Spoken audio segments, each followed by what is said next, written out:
Hello everyone, welcome back to another video. I know it's been a while since the last time I uploaded a video on YouTube, but with the recent release of the Super Mario Galaxy movie, I felt like it was a good time to get back into the swing of things and start making content more consistently again. If you haven't seen the Super Mario Galaxy movie yet, this will be a spoiler warning, but they already showed some things in the trailers and promotional material that I'll be talking about in this video. But real quick, just make sure you like and subscribe to help the channel grow, and let's get into the video.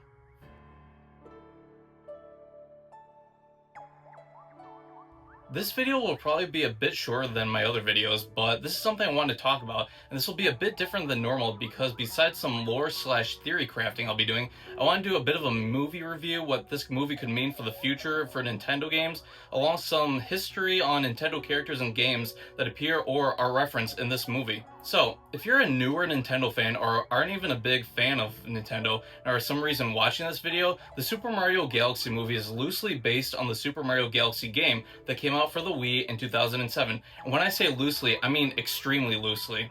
Both the movie and the game introduced the character of Rosalina and focused on Mario hopping through galaxies, but that's pretty much where the similarities end. In the video game, Mario attends a star festival, which is an event to watch a comet fly by in the sky every 100 years. At the festival, Bowser attacks the castle and kidnaps Princess Peach, just like most of the Mario games. During the attack, the castle gets lifted into space and Kamek knocks Mario off, sending him through space onto a small planet where he meets Rosalina and Luma and joins them on her ship, the Comet Observatory. From there, they journey together through multiple galaxies as Mario returns the Power Stars and Grand Stars stolen by Bowser and Bowser Jr. back to the Comet Observatory to power it up and travel further into space in order to save Peach. Along the way, Mario occasionally meets up with Luigi and the Toads as they are also searching for the Power Stars to help out Mario. That's basically the plot of the game. Now, for the movie. The movie opens up with Bowser Jr. kidnapping Rosalina in order to drain her power to fuel the Mario universe equivalent of the Death Star from Star Wars. Already huge differences between it and the movie. Another point worth mentioning is that this is the first time we're introduced to Bowser Jr. in the Mario movie universe, but in the game universe he was introduced in Super Mario Sunshine. You notice that this movie combines a ton of different elements from different Mario games. After this scene though, we pick up with Mario and Luigi traveling through the Sand Kingdom to Tosatina, locations originally from Super Mario Odyssey, a game released a decade after Galaxy was released. The Mario Bros investigate a disturbance in the nearby upside-down pyramid at the request of the natives and meet Yoshi, a character who's been in Mario games for years prior to Galaxy, but didn't appear in the first Galaxy game and was heavily featured in the second one. We get a montage of Yoshi walking through New York, and they travel back to the Mushroom Kingdom to celebrate Peach's birthday. A Luma that was with Rosalina and escaped captivity crashed down to the Mushroom Kingdom, told Peach about Rosalina being captured, and Peach took off with Toad into space to rescue them. Mario, Luigi, and Yoshi hold down the fort for a bit. Bowser Jr. then shows up to the Mushroom Kingdom to save Bowser, who's been kept in a miniature prison since the end of the first movie, as well as abducting the whole castle, similarly to the Galaxy video game. But Bowser Jr. fails and causes a castle to crash on a different planet, and Mario, Luigi, Bowser, and Yoshi embark on their journey to find Peach. I'll let you guys watch the movie so you can experience the rest for yourself, but you can easily see how different the two are, between the game focusing on Mario saving Peach on a journey mostly alone with the help of Rosalina and the Lumas, while the game focuses on a whole new cast pretty much trying to save Rosalina while working together. So just letting you guys know, if you're going to the movie expecting an exact adaptation of the game, you won't get that, but that does not mean the movie was bad. In fact, I really enjoyed the movie and I'd watch it multiple times over. So just give it a chance if you guys haven't and come back to the video. But now, let's get more into the theory work. In the Super Mario Galaxy movie, we see multiple Nintendo characters show up that aren't a part of the Mario franchise, but a part of some of the other popular Nintendo franchises. If you've been around my channel for a while, you might remember the Interconnected Nintendo Universe video I made. In this video, I referenced videos from other creators such as Game Theory, Birdkeeper Toby, and Skellix, where they each made similar attempts at establishing Nintendo franchises' timelines and determining the locations in the games in relation to each other. For example, Birdkeeper Toby, now Lorekeeper Toby, connected all the Pokemon games in a few different timelines based on information in the games and characters appearing between multiple games, and established a Pokemon world map. Skellix took Isle Delfino from Super Mario Sunshine, my favorite Mario game, and used the map from the intro of the game to basically solve what the surrounding islands that we don't visit in the game could be, based on other locations we visit in other games. Game theory attempted similar things, but with the Mario games, trying to make a concrete timeline between the games and spin-offs, as well as trying to connect different Nintendo franchises in a shared universe without using Super Smash Bros., as it appears in the game itself from the point of view of a child's imagination rather than in-universe canon. Some of the big connections in the games you can find are Mario and the gang racing on Woohoo Island from Wii Sports Resort and Wii Fit in the Mario Kart franchise, as well as an Animal Crossing Village, Big Blue, and Mute City from F-Zero, Hyrule from The Legend of Zelda, and battling it out on Urchin Underpass from Splatoon. In the Zelda franchise, we see characters Talon and Ingo who appear to be ancestors to Mario and Luigi, and in Animal Crossing, the character Gulliver mentions traveling to other Nintendo locations such as a previously mentioned Isle Delfino and Pinnacle Rock from The Legend of Zelda Majora's Mask. When you have one or two crossovers, you can argue that some of them are just non-canonical and just Easter eggs, but when you have the amount of crossovers that Nintendo has, it's not just a cameo anymore, it's straight up universe building. And now with the release of the Super Mario Galaxy movie, we have this solidified even further. Now, I'm aware that the games and movies have separate canons as events take place differently between them, and even different timelines in the Legend of Zelda games, but before you type that in the comments, spoiler warning here, at the end of the Galaxy movie, it's revealed that Peach and Rosalina are sisters, and in an interview, Shigeru Miyamoto confirmed that this is now canon to the game, saying, "Because we don't know what kind of game we'll make next with our characters, having too many character settings become a constraint.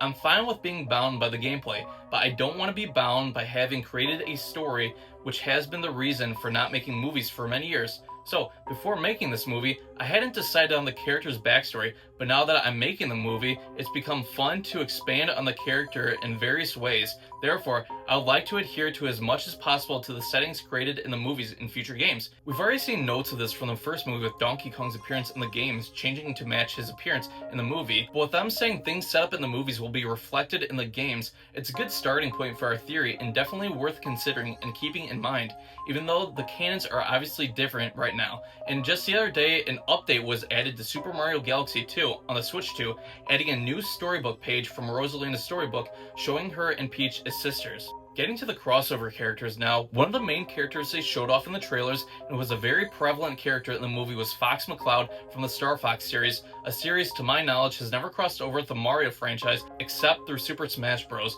and a planned crossover that was scrapped for Mario and Luigi Superstar Saga. I'll talk more about the Star Fox crossover in a bit, but I had to bring him up first since he was one of the main characters in the movie, but I just want to talk about other crossover characters before I get to him, starting off with one cameo that most people missed. In the first Mario movie, we can see Mario and Luigi eating at the Punch-Out Pizzeria, a nod to the Punch-Out franchise, a franchise that hasn't had a new game since 2009 with Punch-Out for the Wii, a reboot/remake of the original game that was released in the 80s, and Doc Lewis's Punch-Out in 2009, a prequel/spin-off for the Wii game, where he plays Little Mac, a rookie boxer who travels around the world fighting different opponents that are all way bigger than him.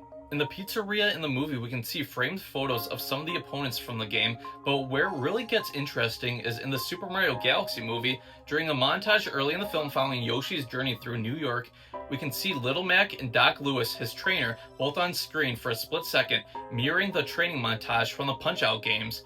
Mario and Little Mac have crossed over in the Smash Bros. Franchise, but this isn't the only time we've seen these franchises cross over. In 1987, Nintendo released a game called Mike Tyson's Punch-Out, starring the famous boxer, which debuted on the NES with Mike Tyson as the final boss. In this game, though, Mario can be seen as a referee for all of the boxing matches. In the SNES Punch-Out game, the Mario Bros. And other characters can be seen in the crowd, and in Punch-Out for the Wii, Donkey Kong appears as a secret boss. It's also worth noting that even though Donkey Kong isn't a main character, in the second movie he does make a cameo in the same montage that Little Mac appears in, showing him in New York, possibly being an opponent Little Mac fights off-screen during the course of the movie, or doing some shenanigans reminiscent of the original Donkey Kong games. While that isn't too big of a deal and we probably won't get to see a Little Mac movie, it's cool to see him referenced in both Mario movies, establishing a bit of a connection between the two franchises and solidifying him as part of the Mario universe. Like I mentioned earlier, it's a bit of world building Nintendo is doing, and I love seeing their different characters interact outside of Smash Bros. Plus, for the huge Nintendo theory I'm working on, I think we can very well establish the connection between Mario and Little Mac. Moving near the end of the movie, another character we get to see was Mr. Game & Watch, in a scene where Luigi created him using Bowser Jr.'s paintbrush. Now, Mr. Game & Watch is a bit of an interesting character. He's appeared in Smash Bros. Multiple times as a playable character, but dates back to 1980 with the Game & Watch handheld devices, a year before Mario debuted in the Donkey Kong arcade game. These games are basically a series of minigames, with a total of 60 of them being released from 1980 to 1991, and in the games you have random tasks like juggling, exterminating pests, or even preventing parachuters from landing in shark-infested waters. There's also been crossover Game & Watch handhelds where you could play the original 2 Zelda games, for example, and even a Mickey Mouse Game & Watch handheld, but we're not even going to get into that for the theories and world building because that would have way too many implications. But in regards to Mr. Game & Watch, there isn't really any lore about him from what I'm aware, because in the Game & Watch games, you basically play him as different roles, such as a fireman, chief, deep sea diver, and much more, like I previously mentioned. But since there's multiple characters in those games that look exactly the same, you can make an argument that they're just silhouettes of other generic characters or people, especially since Nintendo re-released the Game & Watch games in the Game & Watch Gallery series for the Game Boy systems, and Mario and his friends take the place of those characters. But Mr. Game & Watch can actually be seen alongside Mario in Game & Watch Gallery 4, where both he and Mario give tips to the players, and is actually his only speaking role in any games he's appeared in to my knowledge. He's also made cameo appearances in the WarioWare franchise and Donkey Kong Country Returns, but in those games he's pretty much just used as a silhouette as well. While he's a bit of an outlier in the movie in relation to my huge Nintendo theory, as he was created and gone in a few seconds rather than an actual character showing up, if that makes sense, playing out like a short Smash Bros. Match with him using his up B and side B moves from the game. But nonetheless, he's a character who doesn't originate from the Mario franchise and he appeared in the movie, which I'm all here for. Plus, I love playing as him in Smash Bros, so that's cool too. Another character who appeared in the movie is a robotic operating buddy, or Rob. In the film, Rob appeared at the Gateway Galaxy information desk helping Peach and Toad with directions, which is fitting based on his character origins. What makes Rob unique is he isn't technically a video game character. While Rob appeared in the games like the Smash Bros. Franchise and Mario Kart DS as a playable character, Rob originated as a companion toy to the NES released alongside it back in 1985. There were only 2 games released for it that were compatible with Rob, Gyromite and Stack Up, both part of the Robot franchise, with Gyromite being a puzzle platform game in which you play as a character named Professor Hector and collect dynamite before time runs out with the help of Rob moving gyros to allow you to move around the level, and Stack Up being a puzzle game where you place Hector again and use Rob's help to match patterns on screen. Rob was basically created to help sell the NES following the video game crash of 1983, where there's a huge recession in the video game industry due to games of poor quality, a stigma associated with video games, and many people preferring to buy PCs.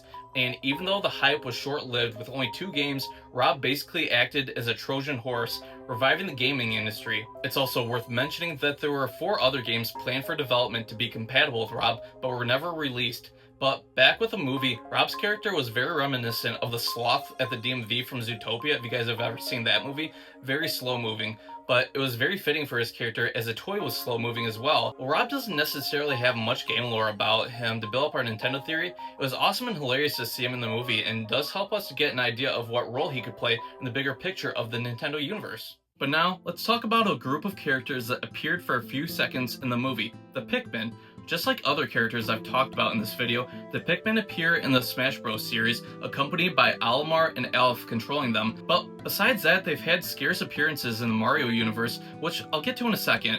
In the Galaxy movie, the Pikmin could be seen at the spaceport, landing in a miniature rocket ship based on Olimar's rocket ship from the Pikmin games, but besides that, they don't do anything else in the movie, just a small cameo. But even still, that brings a whole other franchise that we could use for our universe building for the Nintendo theory. The Pikmin franchise started back in 2001 with Pikmin on the GameCube. He basically plays an astronaut named Olimar who crash-landed on an unknown planet and gets help from the native species he dubs the Pikmin, these little plant-like aliens, and with them, locate the scattered parts to a spaceship to evacuate the planet before he succumbs to oxygen poisoning, which is toxic to a species. In terms of games, there's been 4 main titles, Pikmin 1 through 4, and 2 spin-off games, Pikmin Bloom and Pikmin Finder, which are both mobile games, on top of the remastered versions of the main titles, and all the main titles are fairly similar in terms of plot and gameplay.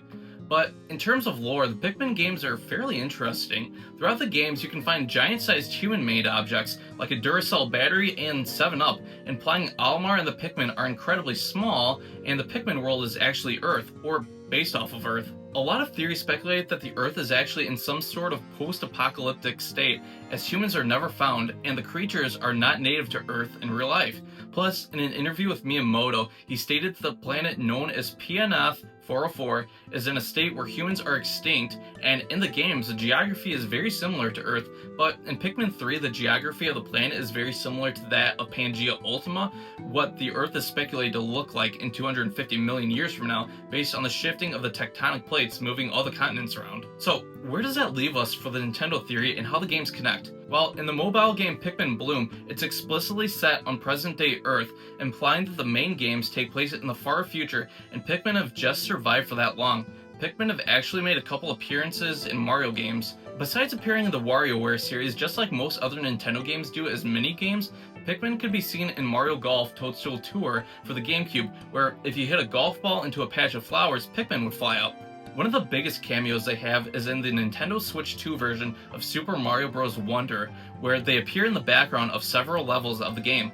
A giant version of the Hocotate ship, Olimar and Louie's ship from Pikmin 2, also appear in the Space Junk Galaxy in the Galaxy video game. The appearance of the ship here could throw up some discrepancies for the theory, but right now we're not trying to completely solve the theory, just put up the different connections. But even so, it definitely seems Pikmin and Mario exist in the same world, and it was cool seeing them in the Galaxy movie, even though it was only for a few seconds. With Rob, Fox, and the Pikmin, we already saw them in trailers and promotional material before the movie was released, so it wasn't a surprise. I still love that they appeared, especially as someone invested in this connected Nintendo theory, but it would have been a lot cooler not knowing these characters were in the movie before going to see it. There's a couple other characters I want to talk about before getting to Fox, and I won't be talking about the character who appeared in the post-credit scene, because that character is a Mario original character, but yes, I know they exist, and I'm excited to see how they handle the character in the future. But I'll let that character be a surprise for you guys who haven't seen the movie yet. One character that wasn't seen in the movie but might have been referenced was Samus from the Metroid franchise. If you don't know, the Metroid games date back to 1986 with Metroid on the NES and has consistently had games all the way up to the end of last year with Metroid Prime 4 Beyond on the Switch and Switch 2. In the games, you play as a female bounty hunter, Samus, and fight a ton of aliens with the parasitic creatures known as Metroids usually being the main threat. During the spaceport scene in the Galaxy movie where we see the Pikmin and meet Fox, a ton of spaceships are flying around and one of them bears a striking resemblance to one of the many ships Samus has used in the Metroid games, with this one being introduced in Metroid 2, I believe. Now, maybe this was just a visual Easter egg or a random coincidence it looks like her ship. Or maybe it's intentional to say yes, Samus was at the spaceport at the same time as Fox, Peach, and Toad and just missed them. Whether intentional or not, Samus has had small cameos in other Mario games, with her sleeping in a bed in the guest room of the castle in Super Mario RPG Legend of the Seven Stars, and was planned to appear in the Star Beans Cafe in Superstar Saga, just like Fox was, I mentioned earlier in the video. A crashed version of her ship could also be seen in the background of Donkey Kong Country Tropical Freeze, but besides those and WarioWare minigame appearances, there hasn't been many other references to her in other Mario games, but she's appeared and had references to her in other Nintendo games, but we'll save those for a future video. If they're teasing a possible Metroid movie in the future with that Easter egg, or even a Samus appearance in a future Nintendo movie, I'm really excited for it and what else the future holds. But now the last character I want to talk about before Fox is Wart.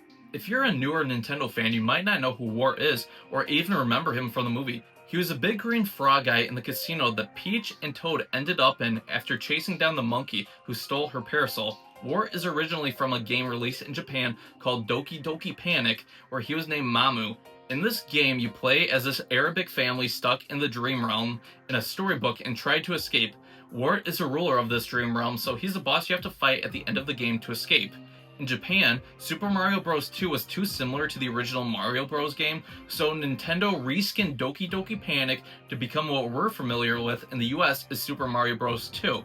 And the original Mario Bros. 2 became what we know as the Lost Levels, and then our Super Mario Bros. 2 got released in Japan as Super Mario USA. It's all super confusing, but hey, that's the way it was back in the early days of video gaming. One of the cooler aspects that came out of this was how influential this game was to the entire Mario franchise. In Doki Doki Panic, each player character had different features and playstyles to them.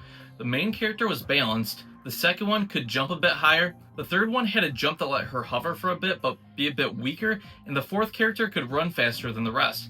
When the game came to the US, Mario, Luigi, Peach, and Toad replaced the characters and gained their respective abilities. Whenever we see Peach in the movies and games, she's shown to be able to float for a bit. This is the reason behind it. Another thing that was carried over and not replaced is the concept of the 8-bits, the enemies you come across in the game. They were present in Doki Doki Panic and carried over to Mario 2 in the US, just like Wart was, instead of being replaced like the main characters were. Some of the 8-bits you might recognize are Birdo, Mauser, the Shy Guys, Bob-Ombs, and the Ninjas. All of these were present in the casino in the Super Mario Galaxy movie, being henchmen of Wart, so it's cool to see a whole section of the movie paying homage to the game that was never intended to be a Mario game, and such a huge influence on the Mario franchise.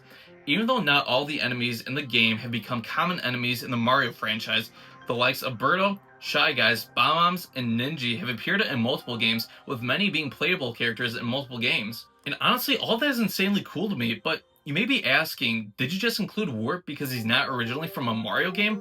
No, that's not the reason. If you remember, I mentioned Wart was a ruler of the Dream Realm in Doki Doki Panic, and the characters were stuck in that realm. Well, at the end of Super Mario Bros. 2, it's also revealed that the entire game took place in a dream. If you guys are familiar with the Zelda franchise, Link's Awakening also takes place entirely in a dream. In the game, Link is out sailing at sea after the events of Link to the Past in the Oracle games. While Link is out sailing at sea, his ship gets struck by lightning and he wakes up on a strange island called Koholint. At the end of the game, it's been revealed that Link has been stuck inside the dream of this mystical creature known as a windfish. We have a connection between the two games taking place inside of dreams, but taking a step even further, in Link's Awakening, you come across a giant frog creature known as Mamu. Yes, you heard that right, Mamu, the Japanese name of Wart.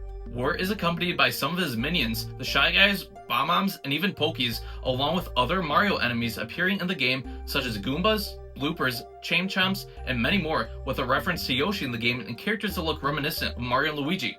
Because Wart is basically a ruler of the Dream Realm, as he appears in two Nintendo games taking place in dreams, the connection between these two games feels very deliberate and intentional. So because Wart appears in the Galaxy movie, you can make an argument that he's a Zelda character appearing in the Galaxy movie.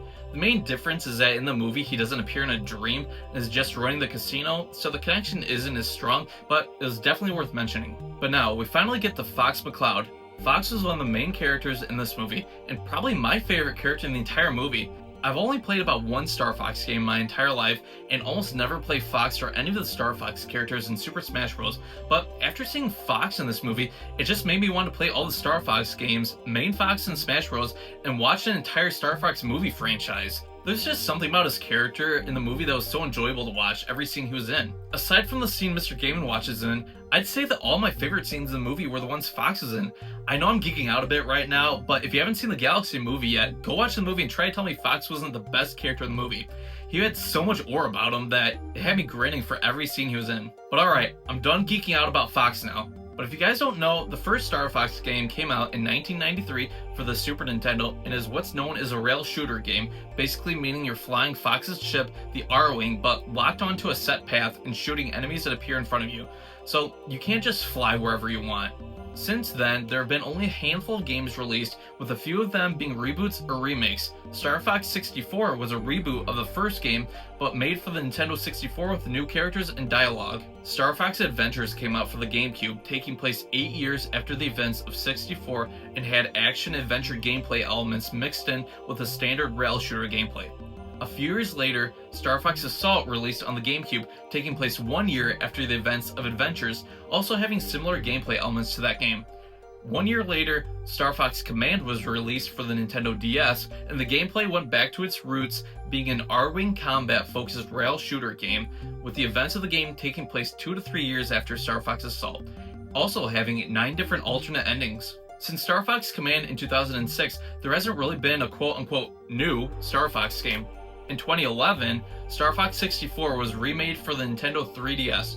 In 2016, Star Fox Zero was released for the Wii U, which was a reimagining of Star Fox 64 bundled with a spin-off game called Star Fox Guard. And in 2017, a game called Star Fox 2 was released for the SNES Classic Edition, a system that emulates SNES games.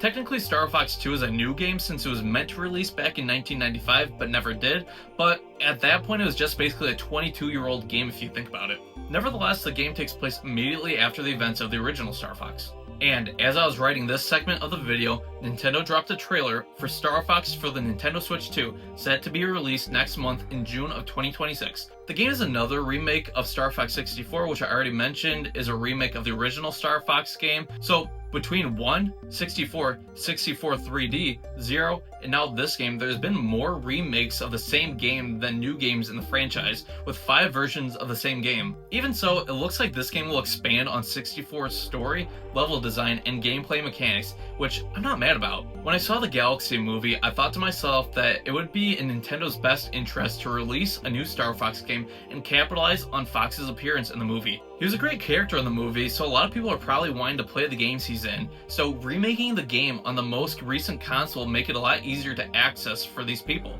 Plus, this seems to be a strategy I noticed Nintendo doing recently. Pikmin 1 through 4 released over a period of 20 years, so when Pikmin 4 released in 2023 for the Nintendo Switch, Nintendo released a bundled, remastered version of the first 2 games for the Switch a month after, following a deluxe edition of the 3rd game that got released on the Switch a few years prior, 7 years after its original release, making all the Pikmin games playable on the Nintendo Switch. For the Metroid series, Nintendo remastered Metroid Prime 1 in 2023 and released 4 at the end of last year. It seems that they've been remastering older games around the same time they've released the most recent entries in the franchises, so there's a good chance a new and not remastered Star Fox game could release in the near future. I'd also be willing to bet that they connect this remastered Star Fox game or a new one to the Galaxy movie, showing how Fox got to the Mario universe or the events after. And that's what I wanted to talk about in terms of lore implications. Star Fox hasn't really crossed over with the Mario games besides a planned appearance in Superstar Saga that got cancelled,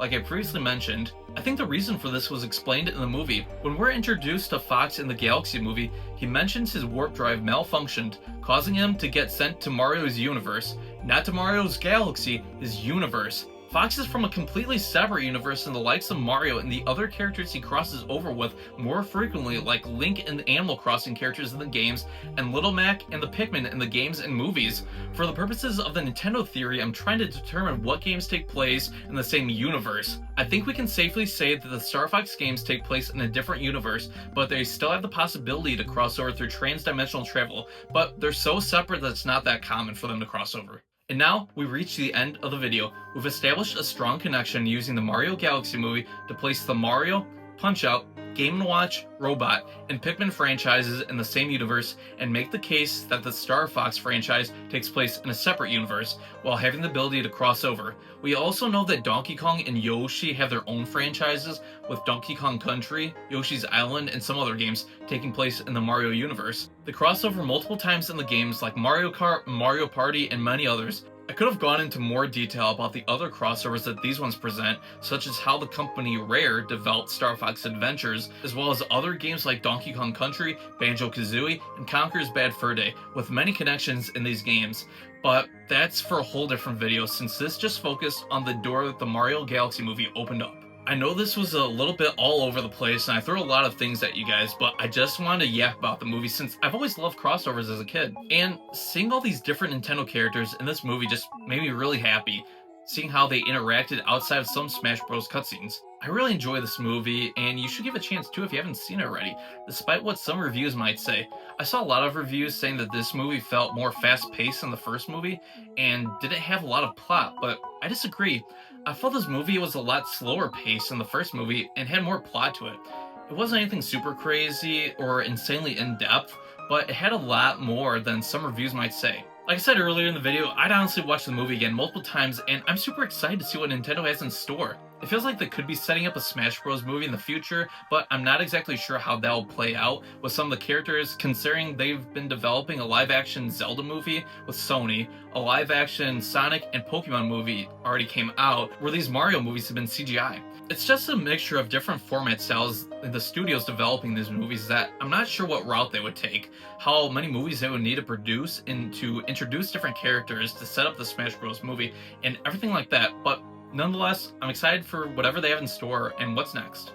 In regards to my YouTube channels, I haven't uploaded a video on this channel in over a year, and let's not even talk about my other channel. But if you guys don't know, I stream pretty frequently on this channel and try to respond to all the comments you guys leave, so I haven't forgotten about it, and I've seen some residual channel growth from previous shorts, live streams, and videos, so the channel has been slowly growing still. I can't make any promises on consistency with the channel since I have a lot going on in my life, but I'd like to try to give you guys more content.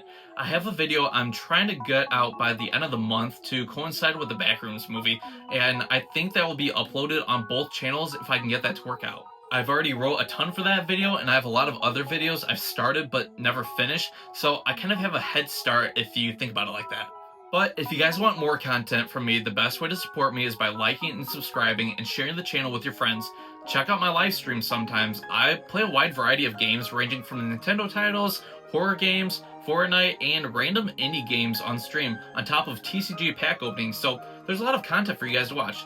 Again, thank you guys for watching, and I'll catch you in the next one.